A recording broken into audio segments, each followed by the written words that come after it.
কলিয়াত বিধায়ক ডক্টৰ হাফিজ ৰফিকুল ইসলামৰ ভোটদান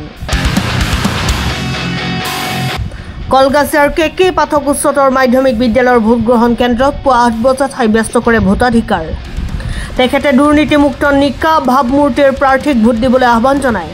শান্তিপূৰ্ণভাৱে ভোটদান সাব্যস্ত কৰে ভোটাৰ ৰাইজে বিধায়কগৰাকীয়ে পঞ্চায়তৰ দৰে বিধায়ক আৰু সাংসদৰ ক্ষেত্ৰতো শিক্ষাগত অৰ্হতা ধৰি দিয়াৰ ব্যৱস্থা কৰিবলৈ দাবী জনায় লগতে পাকিস্তানৰ সন্ত্ৰাসবাদীসকলৰ বিৰুদ্ধে ভাৰত চৰকাৰে শক্তিশালী ভূমিকা লৈ সন্ত্ৰাসবাদীসকলক কঠোৰ হাতেৰে নিৰ্মূল কৰিবলৈ আহ্বান জনায় আজি মই সৰ্বস্তৰৰ সন্মানীয় ভোটাৰ বন্ধু বান্ধৱীসকলক অনুৰোধ কৰিছোঁ আপোনালোকে ঘৰৰ পৰা ওলাই আহক আৰু নিজৰ নিজৰ ভোটাধিকাৰ সাব্যস্ত কৰক কোনো এজন ব্যক্তি ঘৰত বহি থাকিব নালাগে গণতন্ত্ৰৰ এইটো এটা গুৰুত্বপূৰ্ণ পৰ্ব য'ত আমি অংশগ্ৰহণ কৰি নিজৰ পছন্দৰ যোগ্য ব্যক্তিজনক আমি নিৰ্বাচিত কৰিব লাগে পঞ্চায়ত নিৰ্বাচন আপোনালোকে জানে মানে গ্ৰাছৰুট লেভেলৰ কাম কাজ ইয়াৰ লগত জড়িত থাকে গতিকে সৎ নিকা দক্ষ ব্যক্তিক আমি নিৰ্বাচিত কৰাৰ স্বাৰ্থত প্ৰত্যেকজন ভোটাৰ ঘৰৰ পৰা ওলাই আহিব লাগে আৰু তেখেতসকলে দক্ষ যোগ্য আৰু সৎ মানুহ নিকা মানুহ দিব লাগে কাৰণ বিগত দিনবিলাকত আপোনালোকে দেখিছে পঞ্চায়তত ব্যাপকভাৱে দুৰ্নীতি হৈছে সৰ্বসাধাৰণ ৰাইজৰ কাৰণে যিখিনি পইচা বৰাদ্দ কৰা হয় তাৰে মেজৰ পইচা হৰলুকি হয় দুৰ্নীতি হয় আৰু গৈ গ্ৰাছৰুট লেভেলত যি কাম হ'ব লাগে ডেভেলপমেণ্টৰ সেই কাম নহয় তো গতিকে এইখিনিতে ভোটাৰ বন্ধুসকলে সচেতন নাগৰিকে যদি যোগ্য ব্যক্তি নিকা ভাৱমূৰ্তিৰ ব্যক্তিক যদি নিৰ্বাচিত কৰে এটলিষ্ট দুৰ্নীতি কম হ'ব বা দুৰ্নীতি বন্ধ কৰাৰ প্ৰয়াস আমি কৰিব পাৰিম সেইকাৰণে মই সকলোক অনুৰোধ কৰিছোঁ আপোনালোকে মানে এইটো যাতে লক্ষ্য ৰাখে যে যোগ্য আৰু দক্ষ নিকা ব্যক্তি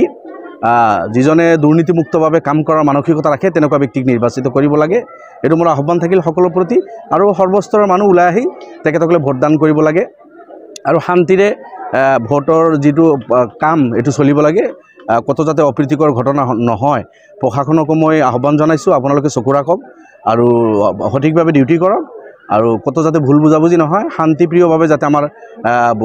ভোট কাৰ্যখিনি সম্পন্ন হৈ যায় ইয়াৰ কাৰণে প্ৰশাসন এলাৰ্ট থাকিব লাগে এইখিনি আহ্বান এবাৰ যুৱ চাম শিক্ষিত চাম এটা সুযোগ পাইছে এইটো এটা ভাল কথা ভাল লক্ষণ অকল এইটো পঞ্চায়ততে নহয় মই ভাবোঁ MLA MPটোতো কোৱালিফিকেশ্যনটো ফিক্সড হ'ব লাগে বহুতৰ এইটো প্ৰশ্ন যে পঞ্চায়তত আপোনালোকে এইটো কৰিছে এজন প্ৰাইম মিনিষ্টাৰ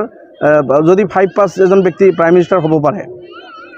MP MLA যদি এজন 5 পাছ কৰি বা আঙ্গুঠা চাব এজন MLA MP হ'ব পাৰে য'ত আইন কানুন বনাব লাগে তাততো আৰু বেছিকৈ ফিক্সড হ'ব লাগিছিল গতিকে পঞ্চায়তত ফিক্স কৰিছে ভালে হৈছে এই মই নিজেও বিধায়ক তথাপিও মই দাবী কৰিছোঁ ভাৰত চৰকাৰক মোদী ডাঙৰীয়াক আপুনি MLA MPৰ ক্ষেত্ৰতো কোৱালিফিকেশ্যনটো ফিক্সড কৰক কিন্তু ৱাৰ্ড লেভেলত যিটো কাৰবাৰ এইবাৰ হ'ল মই ভাবোঁ এইটো চিন্তনীয় বিষয় এই বিষয়ে চৰকাৰ চিন্তা কৰা দৰকাৰ যে এই ষ্টাইলত ইলেকশ্যন অনাগত দিনত চলাব না এইটো আৰু কিবা অলপ ৰিফৰ্ম কৰিব লগা আছে যেটো পেহেলগামত যেটো ঘটনা হল 26 জনকৈ মানুহ তাতে উগ্ৰবাদীৰ হাতত মানে নিহত হল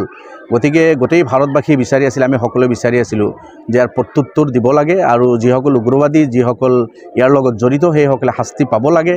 আৰু ভাৰত চৰকাৰে বা ইণ্ডিয়ান আৰ্মি এই বিষয়ে যে সিদ্ধান্ত ল'ব আমাৰ দল বা অন্যান্য দল সংগঠন সবেই মানে চৰকাৰৰ লগত আছে এতিয়া যোৱা ৰাতি আমি দেখিছোঁ যে পাকিস্তানৰ ওপৰত এয়াৰ ষ্ট্ৰাইক হৈ আছে বা মিছাইল ষ্ট্ৰাইক হৈ আছে ভাল কথা উগ্ৰবাদীৰ ঘাটি য'ত আছে সেইটোতো উৎখাত হ'ব লাগে